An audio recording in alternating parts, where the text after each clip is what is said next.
ខ្ញុំគិតថាម្ដងថ្ងៃនេះហើយគឺមានគ្នាយើងជាច្រើនដែលបានទស្សនាជាមួយនឹងរឿងដំណើរស្វែងរករតនវត្ថុចំពោះខ្ញុំផ្ទាល់ខ្ញុំបានទស្សនារួចហើយរឿងនេះដូចគ្នាខ្ញុំបានទស្សនាហើយខ្ញុំទៅបានទស្សនាទេខ្ញុំពិតជាពេញចិត្តជាមួយនឹងភាពយន្តមួយនេះដែលភាពយន្តមួយនេះគឺជាភាពយន្តមកពីប្រទេសវៀតណាមខ្ញុំមានអារម្មណ៍ថារឿងនេះគឺជារឿងដែលអ្នកទាំងអស់គ្នាមិនគួររំលងដោយសារតែរឿងនេះគឺជារឿងដែល complex អ្នកទាំងអស់គ្នាដែលចូលចិត្តក្នុងការ relax ក្នុងការដើម្បីមើលកុនដើម្បី relax ដើម្បីទទួលបានអារម្មណ៍ថ្មីអ្នកទាំងអស់គ្នាអាចទៅទស្សនាជាមួយនឹងរឿងនេះបាននេះគឺជារឿងដំណើរស្វែងរករតនវត្ថុអ្នកទាំងអស់គ្នាគួរតែដឹងហើយថារឿងនេះចំណងជើងនេះដំណើរស្វែងរករតនវត្ថុរឿងនេះគឺចេញពីភូមិមួយដែលមានឈ្មោះថាអានហាយមកពីប្រទេសវៀតណាមរូបសំណាកត្រីបាឡែនហ្នឹងគឺត្រូវបានគេលួចយកទៅសៃហ្គនហើយចង់ដឹងថាគេជាអ្នកលួចយកទៅសៃហ្គនដើម្បីអីអ្នកទាំងអស់គ្នាទៅទស្សនា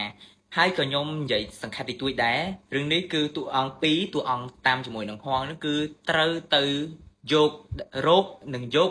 រូបសំណាកត្រីបាឡែនហ្នឹងមកភូមិអានហាយវិញប៉ុន្តែចង់ដឹងថាម៉េចបានត្រូវពីអ្នកហ្នឹងទៅយកអ្នកទាំងអស់គ្នាអាចទៅទស្សនាបានមួយវិញទៀតនៅពេលដែលក្នុងកំឡុងពេលដែលទៅរោគនឹងជួបឧបសគ្គគេខ្លះរួងនៅ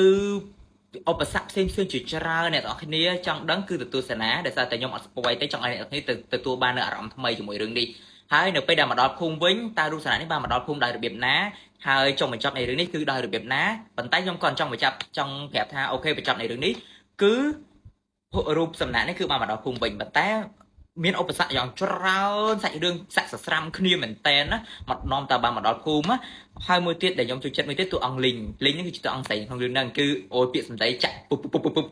ឡើងសោចរឿងនេះគឺរឿងសោចហ្មងអ្នកទាំងអស់គ្នាទោះបីជារឿងនេះគឺជាដំណើរស្វែងរកមែនប៉ុន្តែខ្ញុំមានអារម្មណ៍ថាខ្ញុំសោ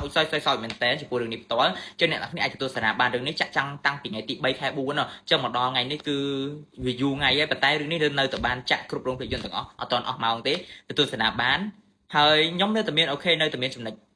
តាក់ចិត្តតិចតួចមានថាទាស់ចិត្តតិចតួចទេប៉ុន្តែរឿងនេះបើនិយាយពីគុណសម្បត្តិនៃរឿងគឺលុបនៅគុណវិបត្តិរបស់សាច់រឿងនិងតិចតួចរបស់ខ្ញុំបាត់ហើយអញ្ចឹងខ្ញុំទៅមើលគឺអារម្មណ៍ល្អចំពោះរឿងនេះទៅទស្សនាបានគ្រប់រោងភាពយន្ត